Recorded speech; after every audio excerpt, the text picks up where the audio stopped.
والعاديات ضبحا فالموريات قدحا فالمغيرات صبحا فأثرن به نقعا فوسطن به جمعا إن الإنسان لربه لكنود وإنه على ذلك لشهيد وإنه لحب الخير لشديد أفلا يعلم إذا بعثر ما في القبور وحصل ما في الصدور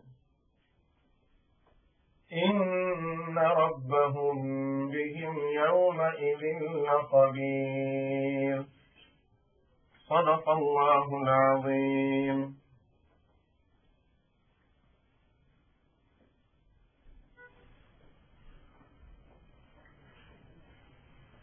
The surah that I have recited,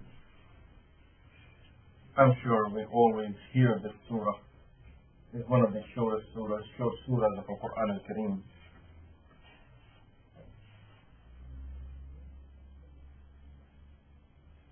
What's the message of this surah for us?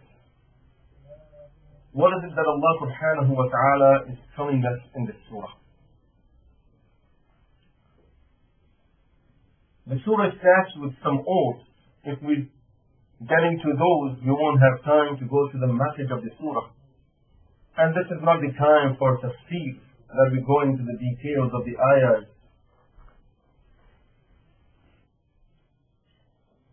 After taking oath of certain things that are related to the message, and this is always the case in Quran al-Kareem, that when Allah subhanahu wa ta'ala takes oath of anything, it's related to the message that is following that oath.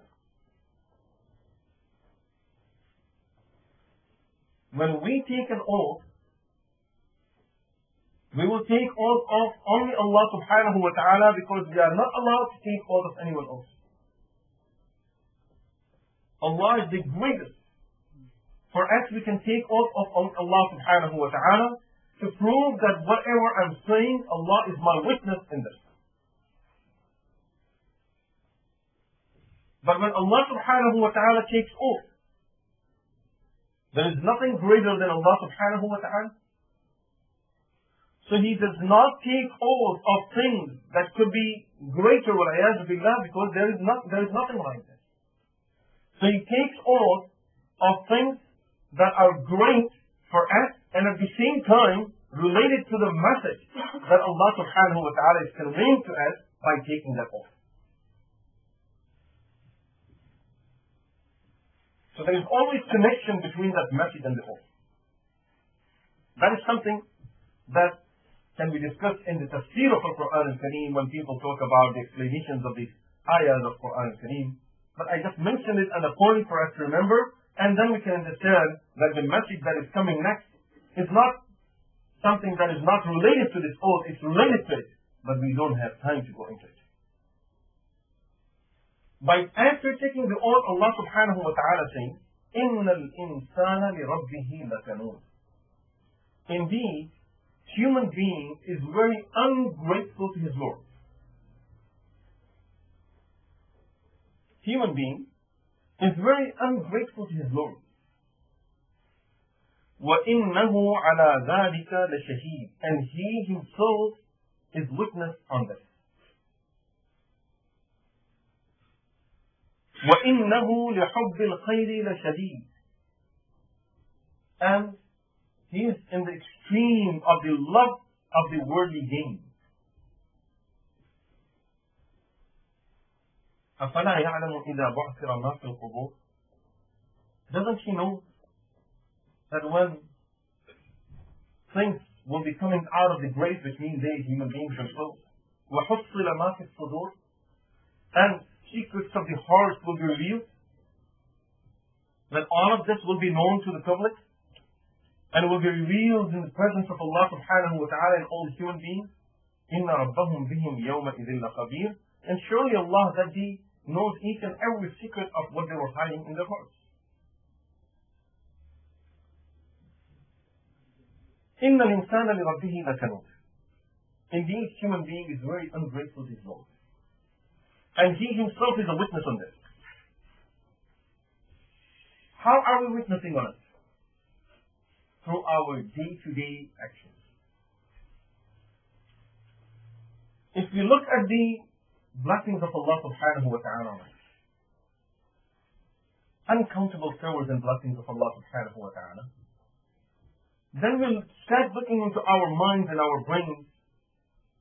We will realize that we have been thinking about few things that we don't have, forgetting about so many that we have, and then day and night working hard on getting the things that we feel that we don't have. But if we ask ourselves the question that have you ever met a human being in the world who would tell you that really this life is going for me the way I wanted it to go? Everything in this life is happening the way I wanted it to happen. It couldn't be any better. Of course not. Those who have wealth, most probably, if we even look at ourselves, we will realize the fact that they are planning of having even more. Whatever we have, we are not satisfied with it. We need more, regardless of how much we have. But if a person is satisfied with his wealth, now, I really need my family to be like this, my children to do this, but children don't want to do this.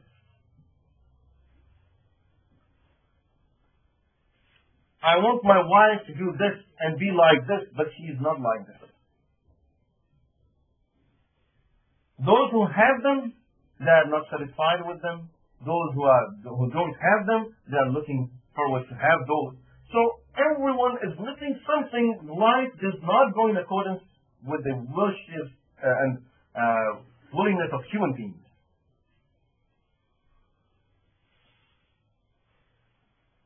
So everyone is missing something. And if we just start thinking about things that we don't have, we will never have time to be grateful to Allah subhanahu wa ta'ala for what we have.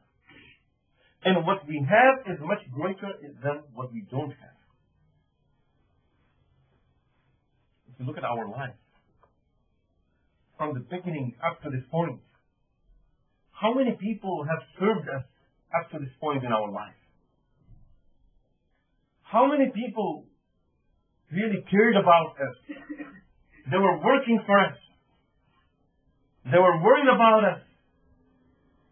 They were trying to help us. How can we pay all of those people who are doing so much for us in our life? How many things we are using day and night? This is from outside of our body. If we start looking at our body, we will have no time to think even of things that are outside of our body. And this is why Allah subhanahu wa ta'ala says, وَفِي أَنفُسِكُمْ أَفَلَا تُبْصِرُونَ. Don't you ponder even just within yourself? If you just look at yourself, that will be enough to tell you that really your time now should be spent in thanking Allah subhanahu wa ta'ala, in the ibadah of Allah subhanahu wa ta'ala. This is only an example that Allah subhanahu wa ta'ala is mentioning. Is not everything that He's mentioning in this surah. In reality, what Allah subhanahu wa ta'ala is mentioning in this surah is the human nature. What is human nature and how did Allah subhanahu wa ta'ala create human beings? Remember, we all are not the same. There is hadith narrated in Majma' al-Zawaid by Imam Haythami rahimahullah. When Abdullah ibn Salam radiyallahu anhu became Muslim, he came to Rasulullah sallallahu alayhi wa sallam with some questions in his mind. He was a Jew. Now, and he was a well-known person in that community. Very learned person. They used to trust his knowledge. As he became Muslim, he had some questions to ask Rasulullah sallallahu alayhi wa sallam.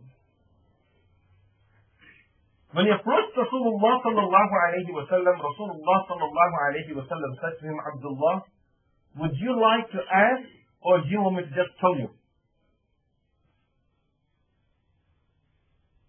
Of course, Jibreel alayhi salatu wasalam is coming day and night, informing him of secrets of the world, and he's telling us the secrets of the heaven. Forget about knowing the secrets of people around him.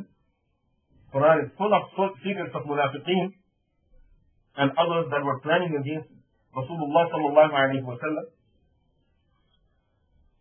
So Abdullah, would you like to ask, or you just want me to tell you? Abdullah ibn Salam says, Ya Rasulullah, why should I ask?